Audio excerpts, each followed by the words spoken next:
What's going on, everybody? This is Doug with the McCurdy Outdoors channel. Today we're going to install the L&W Fab front bumper along with a MotoAlliance Viper Elite winch. Both are on the table and everything that comes in the kit is here.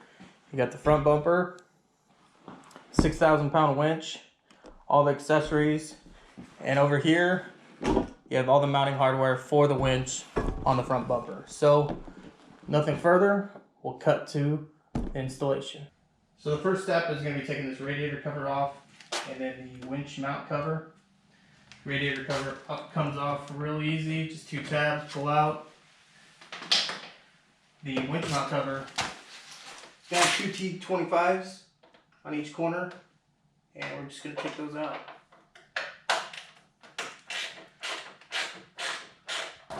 Once you have those off, there's kind of a lip on it. Pull up. It'll come off just like that.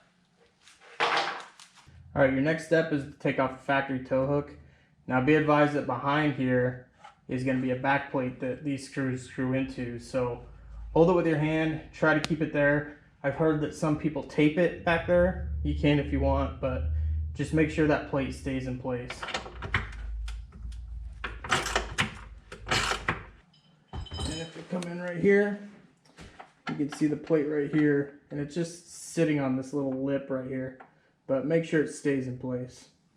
Step 3, you're going to take the other mounting bracket, and there's 3 holes on top. There's a bunch of holes on this framework, and you're just going to center them with the 3 holes and grab your 1/2 inch hardware, and we're going to use the 2 exterior holes and bolt this bracket lightly in. So, bolt and washer, put it in the right hand side, washer and a nut, and tighten it up.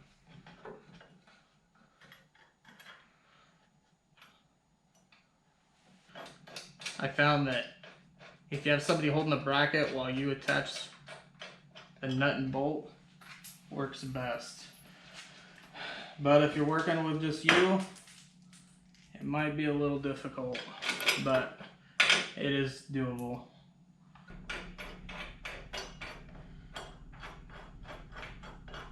Alright, step 2, you're going to want to get your winch out, place it upside down, grab the bracket, and you're going to put this bracket essentially upside down on the winch with the lip facing away from the winch and upside down. So you're just going to line up the holes and install the bolts that came with your winch. Now in my situation, I had to bore out a couple of these holes so my bolts will fit. But you might get lucky and not have to. Either way, that's a step I did have to take. Once you have those snugged up, at least for the MotoAlliance winch, I couldn't find any specs, but tighten it down as best as you can.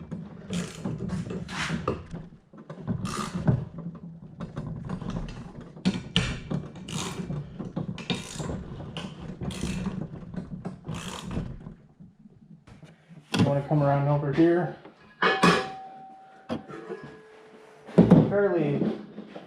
It's fairly simple to bolt on. Just a couple bolts. I think that works like that.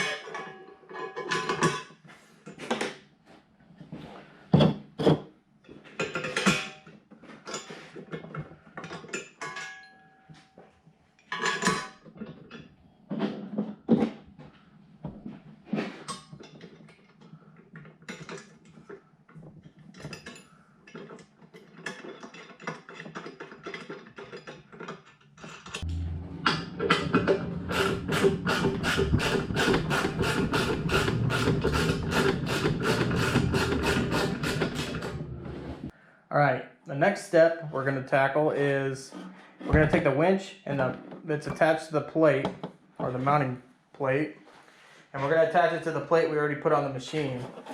But before we do that, there's a little trick that I ran into with my last installation on the 4,500 pound Viper Elite, is essentially to get this bump stop on, the rubber bump stop, you have to take the entire line off.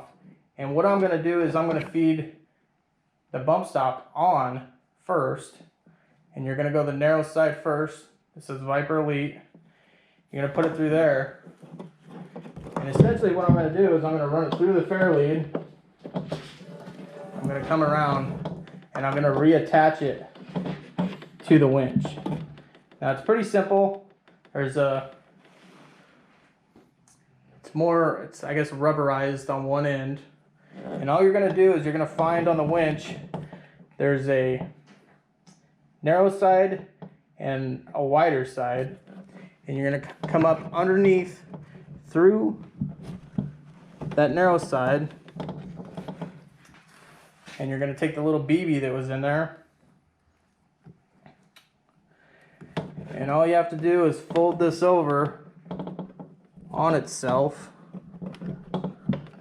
And you throw that BB right there in the middle. And pull as tight as you can. And that's what holds the line on the winch. Alright guys, since we did the winch trick, now we're actually going to mount it up. And to do that, you're going to go underneath the plastic and you're going to line all 4 holes up. And through the holes,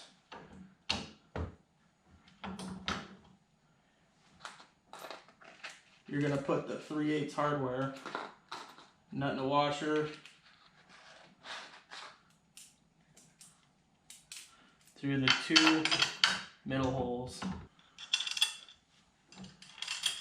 And I'm going flat washer, lock washer on the back with a nut. And they say in the instructions, just leave it hand tight. The next step is to actually mount the bumper up to both brackets. You're going to go to the far right corners and you're going to be using your 7/16 bolts. Put a washer in front. And since these are all hand tight, you should be able to jiggle everything on. Flat washer in the back, lock washer, and the nut. You're going to leave those hand tight. So the final steps, you're going to connect the lower M10 bolts, and those are replaced bolts that they provide you with the bumper. And then come on up and you're going to do a tightening sequence basically. And it says you want to start with these 1/2" bolts, tighten them. Not going to lie, they're very, very hard to get to.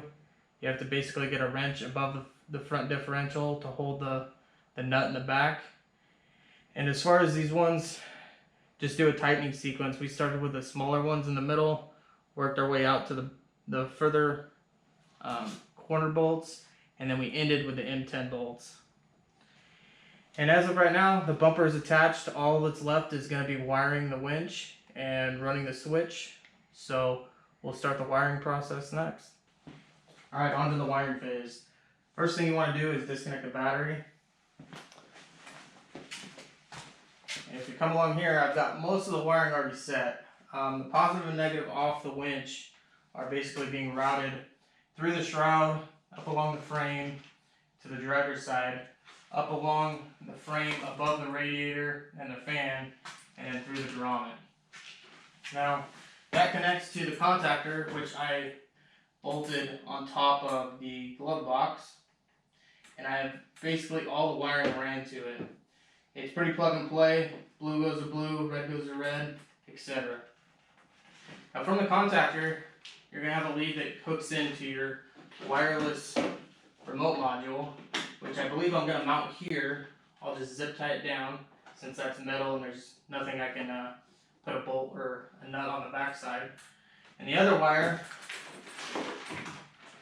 goes to both your switch, which we're going to run that to one of the switch mounts up front, and then your positive and negative. Now,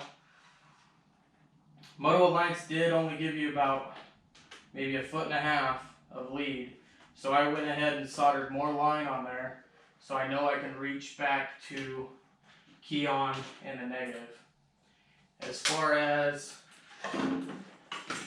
the wireless remote, it's going to have a few wires running back.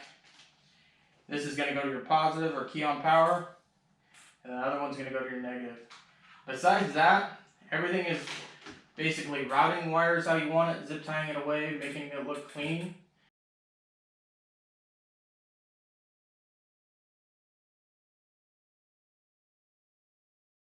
So here's the final product with all the wiring.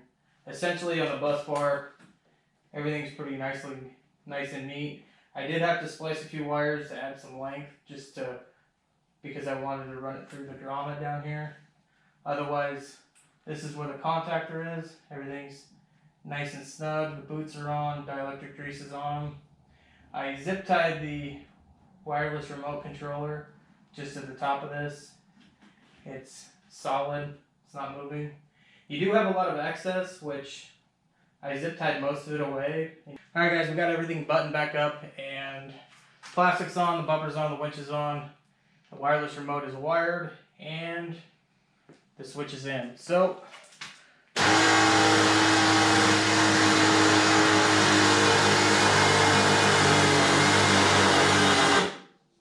and if you want to come along over here, is right here, right next to the 4-wheel drive, lights, and the ride command button. So, that's pretty much a wrap. I do have a couple things I do want to mention. The two wires both coming off the switch and from the wireless contactor module, or not the contactor, but the wireless remote module, could be longer. I ended up having to solder some wire on just so I could get a cleaner look.